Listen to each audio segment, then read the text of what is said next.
আমাদের গাড়িটা তো দুর্ঘটনায় পড়ে গেল। হ্যাঁ বাবা, এখন কি করব? লিনা, সিয়া, তোমরা দুজন ঠিক আছো? বাবা, কোথাও আঘাত লাগেনি তো? না বাবা, তাড়াতাড়ি গাড়িটাকে তোলো, আমার স্কুলে যেতে দেরি হয়ে যাচ্ছে। হ্যাঁ চলো গিয়ে তুলি। চলো সবাই শক্তি লাগাও। লিনাকে গাড়িতে বসিয়ে দাও। তুমি সরে যাও, আমি গাড়ি চালাই, না হলে আবার ফেলে দেবে। বাই চাচি, বাই চাচা। সাবধানে যেও। বাই। লিনা, আমার বাবার গাড়িতে তো টিভি আছে, তাই আমরা কার্টুন দেখতে পারি। তোমার বাবার টেম্পুতে তো টিভি নেই, তাই না? তাহলে কি হয়েছে?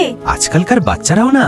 রোহন তো গাড়িতেই টিভি দেখতে পারে। তুমিও কি দেখতে চাও? হ্যাঁ বাবা, আজ আমাকে তাড়াতাড়ি স্কুল থেকে নিতে আসবে। বাড়ি গিয়ে আমাকে পেপা পিগ দেখতে হবে। ঠিক আছে, এখন পেছনে সাবধানে বসো। রবি, ঘাস কাটার মেশিন পাওয়া যাবে কি? হ্যাঁ, এখনই নিয়ে আসছি। তুমি এটা দিয়ে কি করবে? আমি রাস্তার ধারে রক্রজনীয় ঘাস কেটে ফেলবো। আমিও যাচ্ছি। এই ঝোপঝাড়ের জন্য অন্যদেরও দুর্ঘটনা হতে পারে। হ্যাঁ, শুধু লিনার জন্য নয়, বাকি সব বাচ্চার নিরাপত্তার জন্য এগুলো সরাতে হবে। আমি আর রবি ঝোপঝাড় পরিষ্কার করতে লেগে গেলাম। আজ লিনা এই সারপ্রাইজটা দেখে খুব খুশি হয়ে যাবে। এতটাই যথেষ্ট আছে। রাস্তাটা কত চওড়া দেখাচ্ছে। হ্যাঁ চলো এবার বাড়ি যাই। আজ তো খুবই ক্লান্ত হয়ে পড়েছি। তুমি এই কম্পিউটারটা কোথায় নিয়ে যাচ্ছ? ছোটর জন্য সারপ্রাইজ আছে। এই কম্পিউটারটা গাড়িতে কেন লাগাচ্ছ?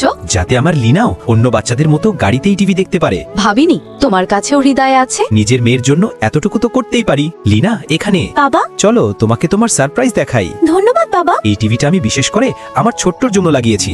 চলো, আনন্দ হচ্ছে? বাবা, রাস্তাটা এত পরিষ্কার আর চড়া কেন দেখাচ্ছে? তোমার চাচা চাচি তোমার জন্য এটা পরিষ্কার করেছে। তুমি মিথ্যে বলছো, তাই না? না বাবা, আমি সত্যি বলছি। খুব মজা লাগছে।